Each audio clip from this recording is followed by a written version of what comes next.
When I say that I'm autistic, people think that I'm like Rayman. But if I say that I have Asperger syndrome, people may think that I'm like Elon Musk. But what is Asperger syndrome? Dr. Hans Asperger identified the syndrome from his work with neuroatypical children. Asperger syndrome is also known as high functioning autism, where there is no intellectual disability but may have impact on nonverbal communication. While taking a psychology class years ago, I learned about some of the most common symptoms of Asperger syndrome. Then I realized that most symptoms apply to me. Repetitive routine? Check. Obsessive interest? Check. Avoiding eye contact? Check. Difficulty in following rules? Check. Difficulty with social cues? Check. Yes, I have Asperger. People with Asperger often don't understand communication the same way as neurotypical people do. We may have problems understanding social cues or nonverbal communication. A common symptom is literal thinking, which means that when we hear an idiom like head over heels, we first think of the literal meaning and maybe then the symbolic meaning.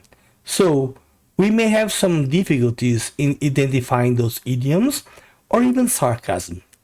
It's not a surprise that people with Asperger have difficulties in interacting with what we call normal people. But what means to be normal? Because social expectations, people think of autism as a disease, not a condition. The current medical approach is to try to teach neurotypical people to behave more normal. Just after identifying my own condition, I helped to identify that my nephew Nathan has Asperger as well. A week ago, I had a conversation with him, and here are some parts of that conversation. So, how did professional treatment help you or didn't help to cope with your personal intercommunication challenges? I don't really know if it helped me in the interpersonal communication, because if if it helps somehow, it was just a little bit in a way that I couldn't see. The most clear example of this was when I was in school, and I was in event of generic sports or whatever. And the first time I saw it, I was willing to go. And they said me that I could bring a friend with me. And I said to my friend, "Oh, let's go together now. That would be cool." And then we are going to get together. And then I changed my mind and said, "Yeah, I don't want to go anymore." But but I was just willing to cancel it, and I didn't even thought how this could be a problem to my friend. So the special education teacher just give me some how can I say, hardly imposed advices to not cancel, and I didn't understood how I personally cancel in my when it come to the sports thing was a problem to my friend, and I just was just angry that I couldn't cancel it anymore, and I didn't, and I thought I didn't any sign nothing to go. Why am I obligated to go? And that was just funny. What do you think you miss more in this environment to help you to cope with this uh, neurotypical situation? I'm not sure, because I hadn't neurotypical communication in the first place to compare with the absence of the neurotypical communication. Now I got a clear example that is some hard moments between my classmates and my teachers, and because I was being kind of a jerk, but I didn't realize that I was acting like a jerk, and I was just following along as if nothing was happening. Because actually, for me, there was nothing wrong happening, and such as when I remember when we were playing cards, and something I really remember is was that I was talking some pretty child jokes, laughing with myself, and my friend that was near to me said, "Hey, dude, can you just stop with this?" And I thought he was just playing. Oh yeah, look, I'm gonna stop. I'm gonna tell this. There's more. And then while I was keeping on it, keeping on it, I was just keeping on it, and I just didn't realize that he was talking seriously to me. And there was a point he just pulled me in talking angry to me, and then I just threw I just threw the card in his face, and after that there was almost a fight, and but in the end that was pretty funny. We just apologized to each other and so on. How did the label of being autist affected you, and when? Yeah, I think the problem of labeling was more like just something about me and myself than the world around me and myself, because it was in the beginning of the last year 2021, and uh, I remember that I was in a really hard moment in my life, and I was starting to notice some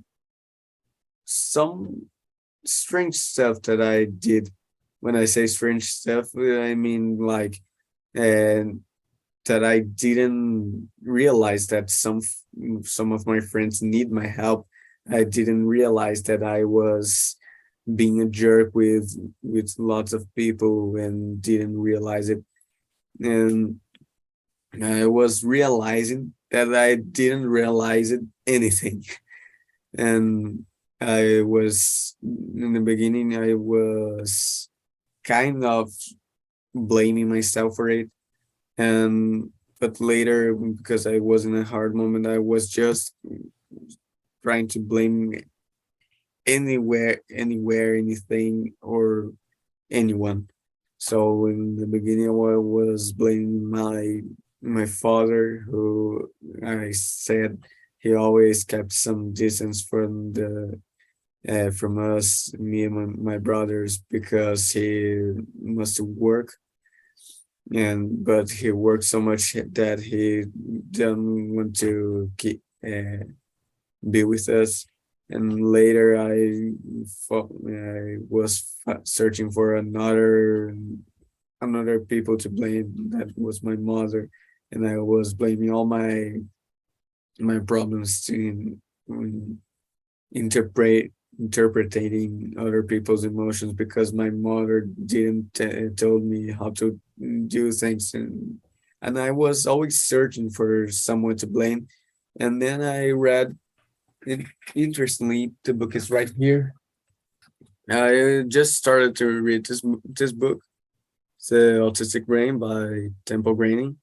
Once I was in this hard moment, I was kind of not accepting that I was really autistic. I was thinking that my early diagnostic was pretty much exaggerated, and everything they told me was a lie, and I was not really an autistic.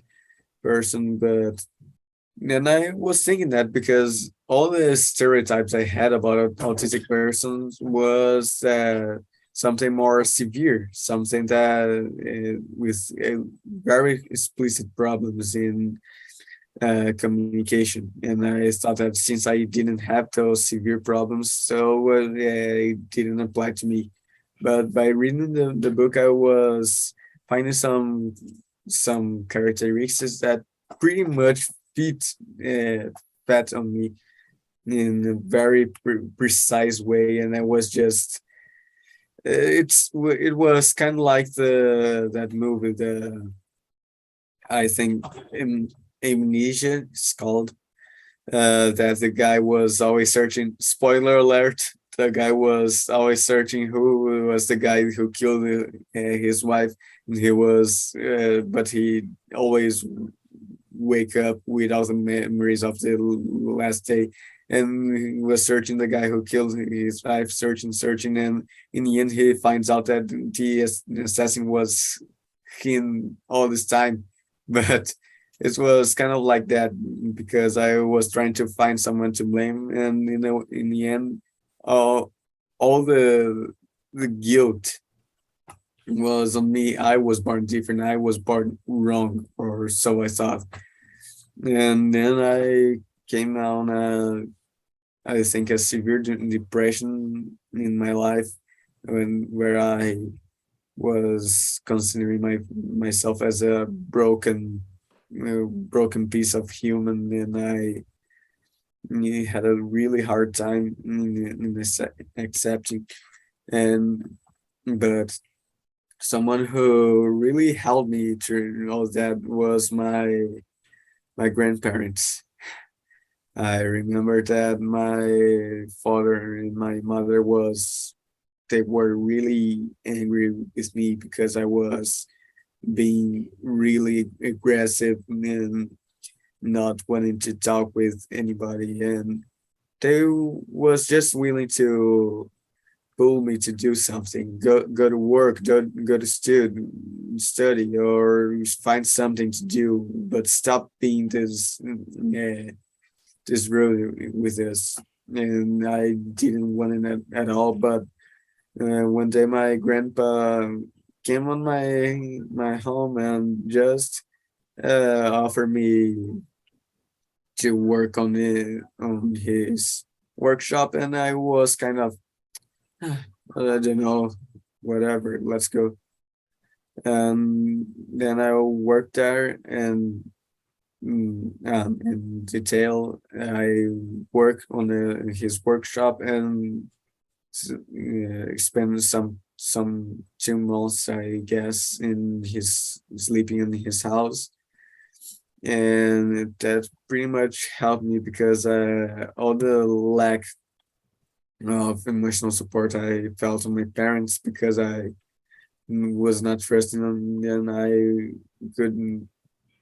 It was provided for me from my grandparents, and they really helped me a lot, you know, that I can guarantee. And today, it's kind of hard for me to tell all this story.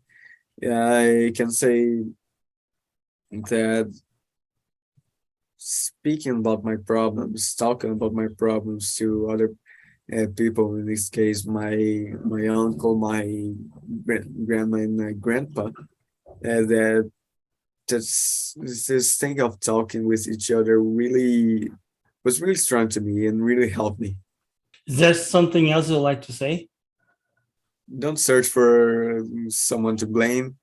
It's not a good thing. And even if this person you're blaming is yourself, so just I don't know, talk what you're feeling, and find someone to talk about what you're feeling, and I think this could be great. Okay, thank you. You're welcome. Recognizing that Asperger is a condition but not a disease is crucial to reshape social rules and to expand social expectations to be more inclusive. It is time to change the definition of normal. To be normal is to be kind and patient with each other's challenges. Thank you.